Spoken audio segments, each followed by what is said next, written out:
Film की शुरुआत एक भीड़ भाड़ वाले मार्केट से होती है, जहां सब्जी और मुर्गियों की खरीद फरोख्त चल रही है। एक औरत मार्केट के रास्ते अंदर जाती है, जहां एक शामन के पास कुछ औरतें अपने हस्बैंड्स के बदले हुए बिहेवियर के बारे में बात कर रही हैं। वो डिस्कस कर रही हैं कि एक खास मेडिसिन या टोटका बहुत असरदार है। औरतें शामन से कुछ ऐसा मांग रही हैं जिससे उनके हस्बैंड्स उनके वफादार बने, घर पर रहने के लिए मजबूर हो जाएं और वो खुद और भी ज्यादा अट्रैक्टिव बन जाएं। वो औरत शामन को एक पेपर देती है जिस पर लिंट्रिक लिखा हुआ था। वो शामन, जिसका नाम अयू है, उस औरत को अंदर ले जाती है और लिंट्रिक को एक्सप्लेन करते हुए कहती है कि ये एक एंशिएंट जावानीज लव वशीकरण मैजिक है। अयू उस औरत को वार्न करती है कि इसका असर जितना ज्यादा है, रिस्क भी उतना ही बड़ा है, लेकिन वो औरत कोई भी रिस्क लेने को तैयार हो जाती है। अयू एक रिचुअल करके बताती है कि उस आदमी का दिल अब इस औरत के पास नहीं है, उसे जल्दी वापस लाने के लिए बहुत सारे पैसे खर्च करने पड़ेंगे। वो औरत अयू के हाथ में एक मोटी रकम रख देती है। पैसे मिलते ही अयू उस आदमी के दिल में उसका सबसे बड़ा डर डाल देने की बात कहती है। अयू अपने चेले कीर्तो से एक कब्र खुदवाती है और एक डेड बॉडी बाहर निकलवाती है। अयू उस लाश के मुंह में एक कार्ड डालती है और वशीकरण के लिए उस आदमी का एक अंडरवियर मांगती है, जो वो औरत उसे दे देती है। अयू उस अंडरवियर से लाश का मुंह पोंछती है। इसके बाद वो 60 कार्ड्स का एक डेक यूज करके ब्लैक मैजिक या मंत्र पढ़ना शुरू करती है।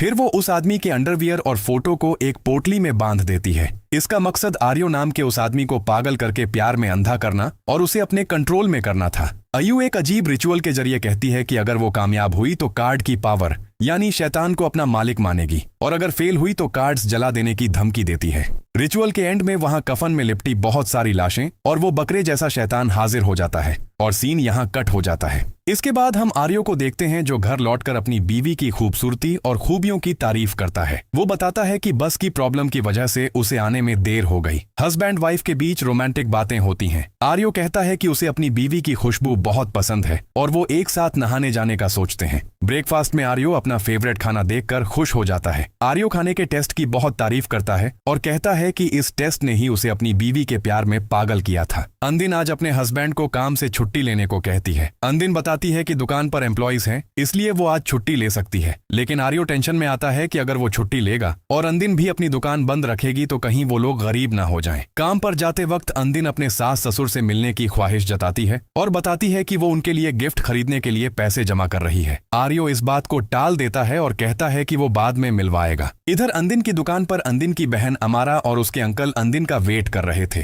कुछ ही देर में वो दोनों वहां पहुंच जाते हैं। उनके पहुंचते ही अमारा और अंकल वहां से निकल जाते हैं। उनके जाने के बाद शादी के वक्त आर्यो के माँ बाप के न आने पर उनके बीच बात होती है। आर्यो बताता है कि वो बूढ़े और गरीब हैं, इसलिए नहीं आ पाए। अंदिन बात समझती तो है, लेकिन वो बताती है कि उसके अंकल को ये समझाना बहुत मुश्किल हो रहा है। खैर, अभी उनकी शादी को 6 महीने हो चुके हैं। आर्यो ऑफिस जाने से पहले उसे ख्याल रखने को कहता है और पहुंचकर कॉल करने की बात बोलता है। इसके बाद अंदिन अपने रेस्टोरेंट के काम में लग जाती है। वो यांतो और लिलिन को उनकी मस्ती और काम चोरी के लिए हल्की डांट लगाती है। वक्त के साथ रेस्टोरेंट में कस्टमर्स की भीड़ बढ़ने लगती है। नया रेस्टोरेंट होने के बावजूद वहां बहुत भीड़ है। ध्यान देने वाली बात यह है कि यहाँ अयू के चेले कीर्तो को भी देखा जाता है। एक लड़का भी अपने मोबाइल में वीडियो बना रहा था। अचानक पके हुए एक बकरे के सर को आंख खोलते देख वो डर जाता है। वो किचन में बकरे की आवाज सुनकर मोबाइल लेकर आगे बढ़ता है। किचन में जाकर उसे जलते हुए स्टोव से बकरे की आवाज सुनाई देती है। स्टोव के पास जाने पर वो रखे हुए पतीले से आवाज सुनता है। पतीले के पास जाते ही उसमें से एक खौफनाक और जिंदा बकरे का सर निकलता हुआ दिखता है। वो लड़का यांतो को बताता है कि वो बकरे का सर देखकर डर गया है। यांतो पतीले के अंदर दिखाकर मजाक में कहता है कि वो लोग बकरा ही बेचते हैं, छिपकली नहीं। इधर रात को आग के गोले जैसी कोई चीज अंदिन के घर में घुसती है और छत के रास्ते उसके बेडरूम में आती है। तब अंदिन बेड साफ करके जाने लगती है तो बेडशीट के नीचे किसी की प्रेजेंस फील करती है, लेकिन जैसे ही वो पीछे मुड़ती है तो सब नॉर्मल हो जाता है। अंदिन जाते वक्त फिर से विंडो के पर्दे के पीछे किसी को देखती है, जहां से एक कफन में लिपटी लाश निकलकर उसकी तरफ आती है। ठीक तभी उसकी नींद खुल जाती है, लेकिन सामने वो उसी लाश को देखती है। तब आर्यो आकर उसे संभालता है और देर से आने के लिए माफी मांगता है। खैर, जब आर्यो नहा रहा होता है तो अंदिन कंप्लेंट करती है कि आर्यो आजकल घर पर बहुत कम टाइम रहने लगा है। आर्यो बताता है कि उसका काम ही ऐसा है कि उसे बाहर घूमना पड़ता है। अंदिन डरती है कि कहीं आर्यो उसे छोड़कर ना चला जाए। आर्यो उसे तसल्ली देता है कि वो कहीं नहीं जाएगा और अंदिन के बिना उसकी जिंदगी बेकार है। इसके बाद हम मूवी की शुरुआत में दिखाई गई उस औरत को देखते हैं जो आर्यो को कॉल करती है। आर्यो आर्यो कॉल आते ही बात करने के लिए बाहर चला जाता है। वो औरत कहती है कि आर्यो उसे भूल रहा है। इधर अंदिन भी आर्यो के पीछे पीछे बाहर आती है। अचानक आर्यो उसे डरा देता है। वो आर्यो से पूछती है कि वो किससे बात कर रहा था। आर्यो झूठ बोलता है कि मिस्टर नाविर का फोन था। आर्यो बताता है कि कल उसे काम के सिलसिले में सेमरंग जाना होगा। अंदिन फिर से टूर पर जाने की बात सुनकर दुखी होती है, लेकिन आर्यो पैसे कमाने की बात बोलकर उसे चुप करा देता है। अगले दिन सुबह मिस्टर नाविर से अंदिन की मुलाकात होती है।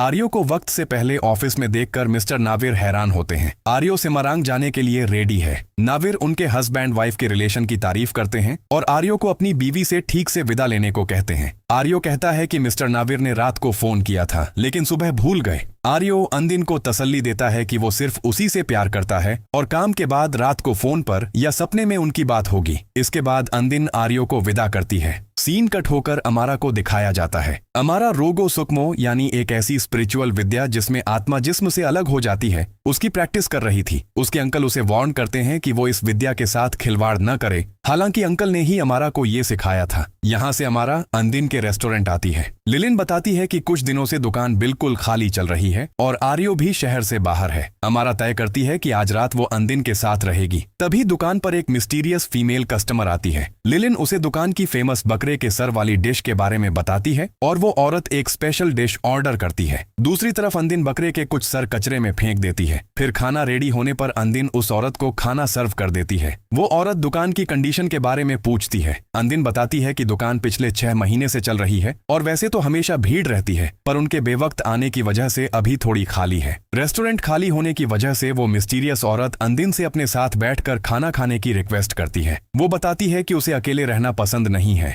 वो औरत कहती है कि वो रास्ते से गुजर रही थी और यहाँ के स्पेशल खाने के बारे में सुनकर क्यूरियोसिटी में आ गई। वो औरत अंदिन के नेल्स की तारीफ करती है और उसे अट्रैक्टिव दिखने के लिए नेल्स पर नेल पॉलिश लगाने की एडवाइस देती है। वो औरत अपने पास रखी एक नेल पॉलिश अंदिन को गिफ्ट के तौर पर देना चाहती है। अंदिन पोलाइटली मना कर देती है और कहती है कि वो किसी अनजान से गिफ्ट नहीं लेती। बातों के बीच उस औरत के मोबाइल पर मैसेज आता है, तो वो खाने को हाथ लगाए बिना ही जाने के लिए रेडी हो जाती है और खाने के बिल से कहीं ज्यादा पैसे दे देती है। अंदिन एक्स्ट्रा पैसे वापस करना चाहती है, लेकिन वो औरत एक नहीं सुनती और जल्दी से वहां से निकल जाती है। इधर यहाँ तो मार्केट से लौटते वक्त आर्यो को किसी दूसरी औरत के साथ देख लेता है। रात को अमारा अपनी बहन के घर आई थी। अंदिन अपने नेल्स पर नेल पॉलिश लगाते हुए उस औरत के बारे में अमारा को बताती है। अंदिन बताती है कि उस औरत के नेल्स और नेल पॉलिश बहुत सुंदर थे। अमारा आजकल के हस्बैंड्स के अफेयर या चीटिंग के बारे में बात करना शुरू करती है। वो कहती है कि आजकल बदसूरत लोग भी धोखा देते हैं। अमारा अंदिन से कहती है कि अगर आर्यो ने कभी उसके साथ धोखा करने की हिम्मत की तो अमारा उसे अच्छी सीख देगी।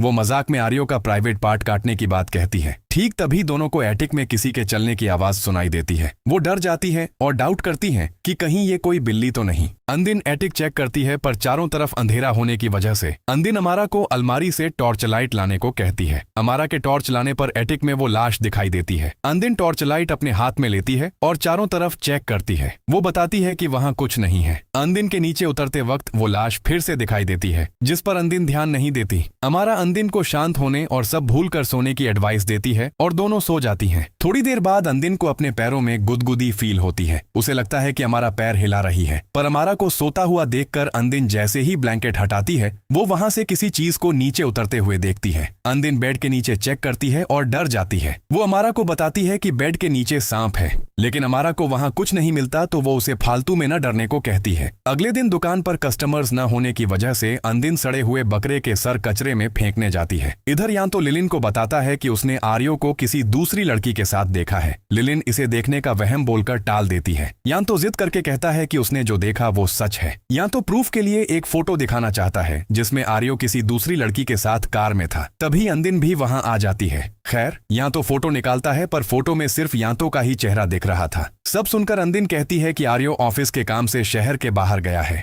रात को डोरबेल सुनकर अंदिन को लगा कि आर्यो आया है, लेकिन दरवाजा खोलकर देखती है तो अंकल, अमारा, यान्तो और लिलिन आए थे। इसके बाद अंदिन, अमारा, यान्तो और लिलिन स्नेक्स एंड लैडर्स खेलना शुरू करते हैं और अंकल को घर में किसी बुरी शक्ति की प्रेजेंस फील होती है, जिसका पीछा करते करते अंकल एटिक में आ जाते हैं। अचानक उनका लाइटर बुझ जाता है। वो लाइटर जलाकर दोबारा चेक करते हैं और वहां उस बकरे जैसी शक्ल वाले शैतान को देखते हैं।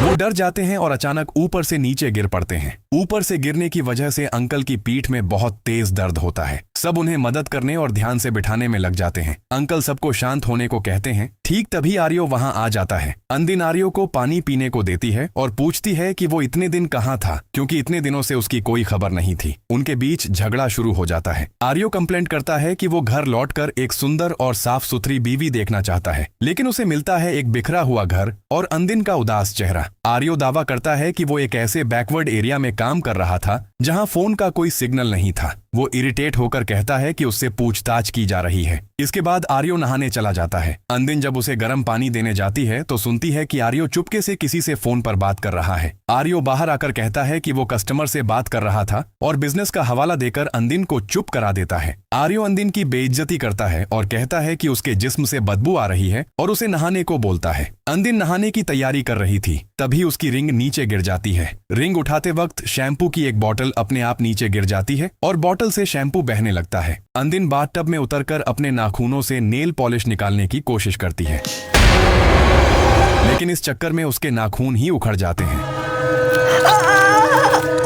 अंदिन घबराकर बाहर निकलते वक्त शैम्पू पर पैर फिसलने से गिर जाती है। ठीक तभी ऊपर से एक कैंची गिरती है जिससे वो बाल बाल बचती है। आधी रात को आर्यो के फोन पर कॉल आती है तो अंदिन उसे रिसीव करती है, पर दूसरी तरफ से कोई कुछ नहीं बोलता और कॉल कट हो जाता है। शक के मारे अंदिन फोन अनलॉक करने की कोशिश करती है, पर फेल होकर फोन वापस रख देती है। ठीक तभी उसी नंबर से वीडियो कॉल आती है। अंदिन कॉल रिसीव करती है तो सामने बेडशीट से ढका हुआ एक छोटा बच्चा देखती है और हम उसके पीछे एक खौफनाक एंटिटी देखते हैं। अचानक आर्यो उठ जाता है और नींद खराब होने पर अंदिन पर गुस्सा होता है और उसे और डिस्टर्ब न करने को कहता है। सुबह अंदिन को आर्यो के बैग में एक नेल पॉलिश मिलती है। वो सीधा आर्यो से पूछताछ करती है कि ये किसकी है और उसके बैग में क्यों है। अंदिन कहती है कि अगर ये लिप बाम होता तो वो मान लेती कि ये उसका अपना है, लेकिन नेल पॉलिश देखकर उसका शक और पक्का हो जाता है। आर्यो सब कुछ डिनाय कर देता है और उल्टा अंदिन को पागल साबित करने की कोशिश करता है। वो अंदिन के हाल ही के अजीब बिहेवियर जैसे बकरे का डर और नाखून उखड़ने की बात उठाकर कहता है कि अंदिन उसे भी पागल कर रही है। अंदिन चिल्लाकर कहती है कि वो पागल नहीं है, उसने जो कुछ भी देखा या फील किया है वो सब रियल है। आर्यो उसे टॉन्ट मारते हुए कहता है कि अगर उसे हेलुसिनेशन हो रहा है तो वो अपने अंकल को बुलाए। आर्यो गुस्से में पूछता है कि अंदिन का हस्बैंड असल में कौन है, वो खुद या उसका अंकल। आर्यो चाहता है कि अंदिन अपने अंकल पर डिपेंड होना बंद करे, लेकिन अंदिन नेल पॉलिश वाली बात छोड़ना नहीं चाहती। वो बार बार क्रॉस क्वेश्चन करती है कि ये किसकी है। एक पॉइंट पर आर्यो कहता है कि ये उसकी अपनी है। इस पर अंदिन उसे झूठा कहकर गाली देती है। ठीक तभी वो मिस्टीरियस औरत जो दुकान पर आई थी उनके घर आ टपकती है। औरत आर्यो को डरा हुआ देखकर पूछती है कि क्या उसने कोई भूत देख लिया। अंदिन आर्यो को शांत होकर बैठने को कहती है और बताती है कि घर में मेहमान आए हैं। वो औरत बताती है कि आर्यो के साथ उसका बहुत पुराना रिलेशन है। वो कहती है कि अगर आर्यो पास न होता तो उसकी जिंदगी आज बर्बाद हो चुकी होती। इसके बाद वो औरत बात घुमाते हुए कहती है कि ये असल में एक बिजनेस रिलेशन है। आर्यो ने उसे लोन दिलवाने में मदद की थी जिससे उसका डूबता हुआ बिजनेस बच गया। वो अंदिन की दुकान का एग्जाम्पल देकर कहती है कि उसका बिजनेस भी एक वक्त ऐसे ही स्ट्रगल कर रहा था। वो औरत आर्यो के अच्छे बिहेवियर की तारीफ करती है और अंदिन से कहती है कि वो बहुत लकी है जो उसे आर्यो जैसा केयरिंग हस्बैंड मिला है। नेल पॉलिश की बात पर वो औरत कहती है कि आर्यो शायद अपने कस्टमर्स को ये सब गिफ्ट देता होगा। उस औरत के जाने के बाद अंदिन आर्यो से माफी मांगती है। उसे लगता है कि लोगों की बातों में आकर उसने शायद गलती कर दी है। आर्यो मौका देखकर कहता है कि बैक बाइटिंग या अफवाहें शैतान की फुसफुसाहट होती हैं। आर्यो खुद को इनोसेंट साबित करने के लिए इमोशनल ब्लैकमेल शुरू कर देता है। वो कहता है कि वो फैमिली के लिए दिन रात हार्ड वर्क करता है, पर अंदिन या उसका अंकल उसे कभी रिस्पेक्ट नहीं देते। वह कहता है कि उसकी कोई इज्जत नहीं है। खैर, अंदिन उससे माफी मांगती है। जाते वक्त आर्यो को अंदिन एक बदसूरत रूप में दिखती है। नेक्स्ट सीन में लिलिन यांतो को डांटते हुए कहती है कि यांतो की कल की उन बकवास बातों की वजह से ही अंदिन आज बीमार पड़ गई है। लिलिन ने रेस्टोरेंट बंद कर दिया है क्योंकि अंदिन बहुत पेल और बीमार लग रही थी। इसी बीच आर्यो वहां आता है और बकरे के सर की एक डिश खाना चाहता है। अंदिन के अंकल भी आते हैं। हालांकि आज वीकेंड था। अंकल आर्यो को देखकर हैरान होते हैं क्योंकि आर्यो वीकेंड पर भी बिजी रहता है। अंदिन आर्यो को उसका फेवरेट खाना सर्व करती है। अंकल एक एशट्रे मांगते हैं और अंदिन उनके लिए कॉफी बनाने चली जाती है। अंकल और आर्यो के बीच काम को लेकर बात होती है। अंकल बताते हैं कि उनका कॉफिन का बिजनेस बहुत अच्छा चल रहा है। आर्यो बताता है कि क्लाइंट से पैसे निकलवाना बहुत मुश्किल काम है। बात करते करते अंकल का लाइटर नीचे गिर जाता है। उसे उठाते वक्त वह आर्यो के ठीक पीछे बहुत सारी लाशें देखकर बुरी तरह घबरा जाते हैं। अंकल बिना कॉफी पिए ही जल्दी जल्दी वहां से निकल जाते हैं। अंकल घर आकर एक बुक में कुछ ढूंढने लगते हैं। दूसरी तरफ आयु उस औरत को जो मूवी की शुरुआत में दिखी थी और अंदिन की दुकान और घर गई थी, उसको बताती है कि लिंट्रिक वशीकरण मैजिक ठीक से काम नहीं कर रहा क्योंकि कोई इसमें रुकावट डाल रहा है। वह कहती है कि इस मैजिक को और ताकतवर बनाने के लिए उस औरत को खुद रिचुअल करना पड़ेगा। इसीलिए रात को वह औरत चुपके से अंदिन के बेडरूम में घुसकर उसके बाल और पेंटी चुरा लेती है। घर वापस आकर अब वही औरत आर्यो को वश में करने का रिचुअल शुरू करती है। उसे लस्ट में अंधा करने और पूरी तरह अपना गुलाम बनाने के लिए मंत्र पढ़ती है। इधर आर्यो अजीब बिहेव करते हुए बेड से उठकर चला जाता है। इसके बाद अंदिन उठकर आर्यो को ढूंढने लगती है। किचन में जाकर अंदिन विंडो के बाहर एक खौफनाक साया देखती है। डर कर जैसे ही वह पीछे हटती है, वहां उसे और भी डरावना मंजर दिखता है।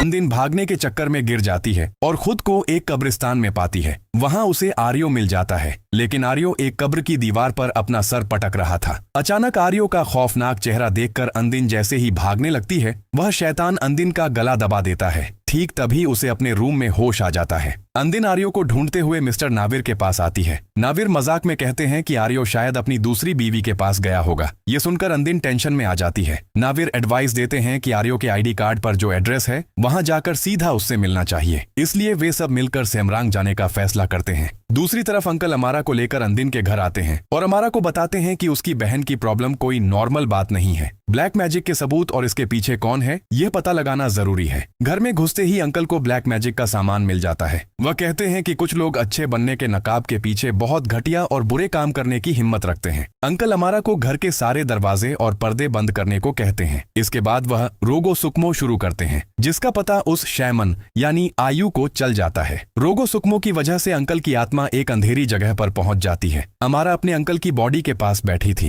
तभी उसे एटिक से अजीब आवाजें सुनाई देती हैं। अमारा अंकल को वहीं छोड़कर एटिक में ऊपर जाती है। अचानक एक बकरे का सर उसके ठीक सामने आ जाता है। इधर अंकल को समझ आता है कि वह एक कब्र के अंदर है और आयु उन्हें वहीं मारने की कोशिश कर रही है। अंकल अमारा को आवाज देते हैं और अमारा आकर उन्हें जगा देती है। अमारा अंकल को एटिक वाली बात बताती है। अंकल को वहाँ कुछ नहीं दिखता, पर अमारा अपनी बात पर अड़ी रहती है। अचानक वह बुरी शक्ति अमारा को नीचे गिराने की कोशिश करती है, तो अंकल अमारा को लेकर जल्दी से घर के बाहर निकल जाते हैं। अंकल अमारा को अंदिन को कॉल करके इस घर में आने से मना करने को कहते हैं, क्योंकि यह जगह अब खतरनाक हो चुकी है, और वह खुद मार्केट के दोस्तों से मदद मांगने जाने की बात कहते हैं। दूसरी तरफ लिलिन और यान्तो आर्यो के आईडी वाले एड्रेस पर पहुंचकर समझ जाते हैं कि वह आईडी ही फेक थी। अचानक उन्हें वहां एक पेड़ के ऊपर कुछ अजीब सा दिखता है, जिसे देखकर वे डर के मारे भाग जाते हैं। इधर अंदिन आर्यो के मेन ऑफिस जाती है। उसे बताया जाता है कि आर्यो यहाँ नहीं बल्कि योग्यकर्ता में काम करता है। अंदिन लोन की किस्त का हवाला देकर उसके घर का एड्रेस मांगती है, पर ऑफिस वाले देने से मना कर देते हैं। अंदिन उस औरत के सामने दिखी स्नैक्स की दुकान पर पहुंचती है। यहाँ तो कंफर्म करता है कि यह वही जगह है। दुकान पर प्रमोशन चल रहा था। वे लोग दुकान के स्टाफ को आर्यो की फोटो दिखाकर उसके बारे में पूछते हैं। ठीक तभी आर्यो उस औरत को लेकर उसी दुकान के सामने कार से उतरता है। तब यहाँ तो अंदिन के हाथ में एक फॉर्क पकड़ा देता है। अंदिन फॉर्क लेकर सीधा आर्यो के चेस्ट में स्टैब कर देती है। खैर, यह रियलिटी नहीं थी। असल में लिलिन यान्तो को वीडियो रिकॉर्ड करने को कहती है और अंदिन आर्यो के साथ वाली उस औरत को होम ब्रेकर कहकर गाली देती है। आर्यो लोगों की शर्म और बदनामी के डर से उस औरत को लेकर जल्दी से कार में बैठ जाता है। आर्यो उस औरत को लेकर वहां से भाग जाता है। अंदिन फूट फूट कर रोने लगती है। लिलिन और यान्तो उसे शांत करने की कोशिश करते हैं और कहते हैं कि वे सब मिलकर बाद में आर्यो को ढूंढ निकालेंगे। अगले दिन टूटे दिल के साथ अंदिन अपनी पुरानी यादें सोच रही थी। एक फ्लैशबैक में दिखाया जाता है कि आर्यो अंदिन की ईटरी पर खाना खाने आया था। आर्यो खाने की तारीफ करता है और अंदिन की दुकान को बड़ा और बिजी बनाने में मदद का ऑफर देता है और कहता है कि उसकी बनाई स्पेशल डिश ही मेन्यू का मेन अट्रैक्शन होगी। एक और फ्लैशबैक में दिखता है कि आर्यो बताता है कि वह सिर्फ बिजनेस नहीं बल्कि अंदिन के साथ एक फैमिली बनाना चाहता है। सीन प्रेजेंट में आता है तो उसकी बहन अमारा उसके पास आती है और अंदिन रो रो कर उसे अपनी प्रेगनेंसी की खबर देती है। रात को अंकल कंफर्म करते हैं कि आर्यो पर लिंत्रिक नाम का एक ताकतवर वशीकरण मैजिक किया गया है। अंकल बताते हैं कि वह औरत आर्यो को छीन लेना चाहती थी और वह इसमें कामयाब हो गई है।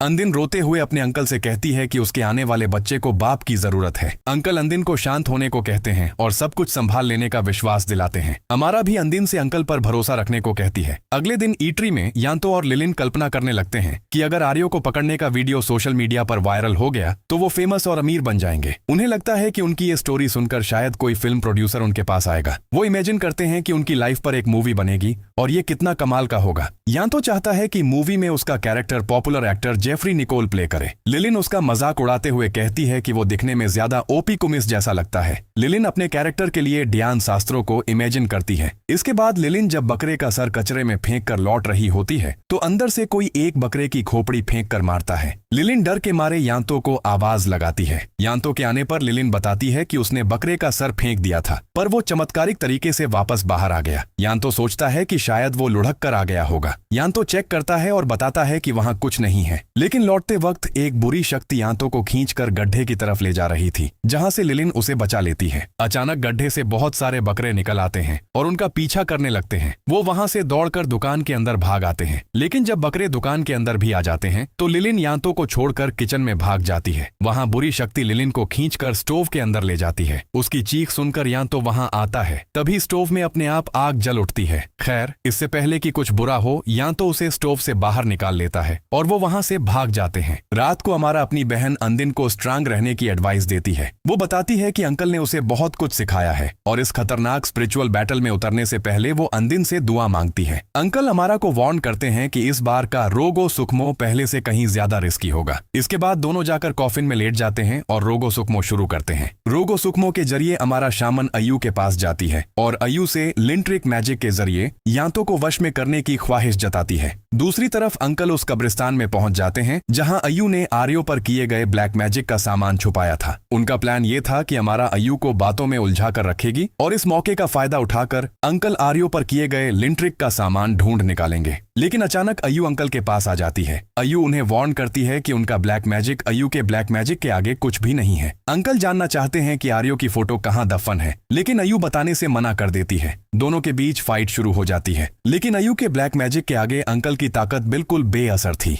दूसरी तरफ दोनों कॉफिन्स अचानक हवा में तैरने लगते हैं। इधर अमारा पहले ही पकड़ी जा चुकी थी। वो ईविल शामन अयू अंकल को वहीं मार डालती है।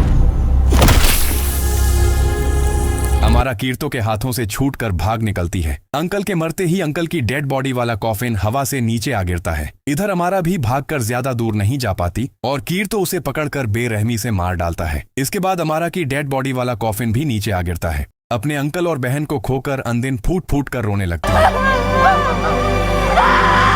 अगले दिन उन्हें दफन कर दिया जाता है। अंदिन गुस्से में आर्यो के साथ वाली फोटो तोड़ देती है। आंटी एक विल अंदिन को देकर कहती है कि उसके अंकल ने इसे अपनी भांजी तक पहुंचाने को कहा था। विल में उन्होंने इस मनहूस जादू को खत्म करने का आखिरी रास्ता बताया था। अंदिन लिलिन और यांतो को लेकर उस ईविल शामन की तरफ निकल पड़ती है। वो रात को शामन के अड्डे पर पहुंच जाते हैं और उसका पीछा करते हैं। अचानक अयू पहाड़ से छलांग लगा देती है। वो चेक करके देखते हैं कि वो सच में वही ताकतवर शामन थी और कूदने के बाद वो मिस्टीरियस तरीके से गायब हो चुकी थी। अचानक अयू उनके ठीक पीछे हाजिर हो जाती है। सीन यहाँ कट होता है और दिखता है कि अयू ने उन तीनों को बांध दिया है। अंदिन अयू पर इल्जाम लगाती है कि उसने उसके अंकल और बहन को मारा है। अयू बताती है कि दूसरों के मामले में टांग अड़ाने पर ऐसा रिस्क तो रहता ही है। यहाँ तो मौका देखकर लाइटर से रस्सी जलाने की कोशिश करता है। अयू कहती है कि अगर यहाँ से जिंदा बच निकलो तो उस औरत के पास जाना जिसने मुझे इस काम के लिए पैसे दिए हैं। वो औरत अंबरावा हिल के एक बहुत बड़े घर में रहती है। यह बोलकर अयू अपने चेले कीर्तो को सबको मार डालने का ऑर्डर देती है। कीर्तो आकर उन्हें मारने के लिए जैसे ही नाइफ उठाता है, अंदिन पीछे से उस पर हमला करके उसे बेहोश कर देती है। अंदिन लिलिन और यांतो को लिंट्रिक का सामान ढूंढने को कहती है और खुद उस औरत के घर जाने का फैसला करती है। प्लान के मुताबिक लिलिन और यांतो उस कब्रिस्तान को ढूंढना शुरू करते हैं और अंदिन उस औरत के घर के सामने पहुंच जाती है। अंदिन उस औरत के घर पहुंचकर बाहर से आर्यो को देखती है और चुपके से अंदर घुस जाती है। वहां वो देखती है कि आर्यो फ्लोर पर अपना सर पटक रहा था। अंदिन आर्यो को समझाने की कोशिश करती है कि उस पे ब्लैक मैजिक का असर है और उसे ये सब बंद करने को कहती है। तभी वो मिस्टीरियस विलेनेस सामने आती है। दूसरी तरफ वो दोनों तय की गई जगह पर जाकर आर्यो का लिंट्रिक ढूंढने लगते हैं। इधर अंदिन उसे ये सब शैतानी काम बंद करने को कहती है, लेकिन वो औरत खुद को इनोसेंट बताती है और अंदिन को ही ब्लेम करती है। वो औरत आर्यो पर अपना बहुत ज्यादा गुस्सा और नफरत जाहिर करती है। वो बताती है कि उसने आर्यो को सब कुछ दिया, लेकिन इसके बावजूद आर्यो ने अंदिन को ही चुना। वो औरत एक शॉकिंग सच का खुलासा करती है। वो दावा करती है कि आर्यो का सो कॉल्ड स्प्रिंग रोल का बिजनेस, ये बड़ा सा घर और सारी दौलत असल में उसकी अपनी है। आर्यो ने अंदिन से जो भी वादे किए थे वो सब झूठ थे। वो विलेनेस अंदिन को टॉन्ट मारते हुए पूछती है कि आर्यो उसे क्या कहकर बुलाता था, क्या वो उसे होम कहता था। अंदिन गुस्से से आग बबूला हो जाती है। वो कहती है कि तूने सिर्फ मेरा घर और परिवार ही नहीं तोड़ा, बल्कि मेरे अंकल और बहन को भी मारा है। वो औरत खुद को बेकसूर बताती है और उल्टा अंदिन पर ही इल्जाम लगाती है। वो कहती है कि अब सब कुछ पूरी तरह तबाह कर देना ही बेहतर है। यह बोलकर वो मैजिक के जरिए आर्यो को अंदिन को मारने के लिए उस पर छोड़ देती है। अंदिन खुद को छुड़ाती है और उस औरत की तरफ बढ़ती है। अब वो औरत अंदिन को अपने वश में कर लेती है और आर्यो को रिलीज कर देती है। वो औरत अंदिन को आर्यो को मारने का ऑर्डर देती है। इससे अंदिन आर्यो पर कूद पड़ती है। इसके बाद वो औरत दोनों को अपने वश में करके उन्हें आपस में लड़ा देती है। इधर आखिरकार लिलिन और यांतो को आर्यो और अंदिन का लिंट्रिक मिल जाता है, लेकिन उन्हें आग में डालते ही आग बुझ जाती है। खैर, वो बिना कुछ सोचे लाइटर से उन्हें जला देते हैं। जादू का सामान जलना शुरू होते ही वो औरत दर्द से चिल्लाने लगती है और सिचुएशन बदल जाती है। वो औरत गुस्से में आकर फिर से जादू करने के लिए अंदिन के बाल काट लेती है। अंदिन तब बताती है कि वो प्रेग्नेंट है और उसके पेट में आर्यो का बच्चा है। ये सुनकर वो औरत दंग रह जाती है। वो औरत गुस्से में आर्यो को मारने जाती है। ठीक तभी एक छोटा लड़का दौड़ कर आता है और आर्यो को पापा बोलकर गले लगा लेता है। तब वो औरत बताती है कि पिछले 7 साल से वो आर्यो की लीगली वेडेड वाइफ है। वो अपने बेटे को बिना बाप का नहीं करना चाहती थी, इसलिए उसने इन सब जादू टोने का सहारा लिया था। अंदिन और वो औरत दोनों समझ जाती हैं कि वो असल में एक ही इंसान के धोखे का शिकार हुई है। आर्यो बहुत बेरहमी से दोनों औरतों के साथ एक डबल लाइफ जी रहा था। उन्हें समझ आ जाता है कि आर्यो पर किसी जादू का असर नहीं है, बल्कि वो खुद एक नंबर का धोखेबाज और घटिया इंसान है। नेक्स्ट सीन में बैंक की उस औरत को फिर से दिखाया जाता है। उसके पास एक गिफ्ट आया था जिसमें एक मैसेज था, let's go home together after work. इधर आर्यो को किसी दूसरी लड़की के साथ होटल में देखा जाता है। दूसरी तरफ उस शैमन के पास एक औरत आकर किसी पर डेड स्टेक ब्लैक मैजिक यानी एक तरह का जानलेवा काला जादू करने को बोलती है। इधर होटल में वो औरत रेडी होकर आर्यो के पास आती है। अचानक वो शैतान में बदल जाती है और आर्यो को वहीं मार डालती है। इसके बाद असली औरत बाहर आती है और आर्यो को बहुत बुरी हालत में मरा हुआ पाती है। ये डेड स्टेक ब्लैक मैजिक करके आर्यो को मारने वाली औरत और कोई नहीं बल्कि बैंक वाली वही औरत थी। शायद वो भी आर्यो के धोखे का शिकार हुई थी और आर्यो को मारकर उसी ने ये खेल हमेशा के लिए खत्म कर दिया। मूवी के बिल्कुल आखिरी सीन में अंदिन, उसका बच्चा, लिलिन और यांतो को दिखाया जाता है जो वेकेशन मना रहे थे और यहीं पर ये मूवी खत्म हो जाती है।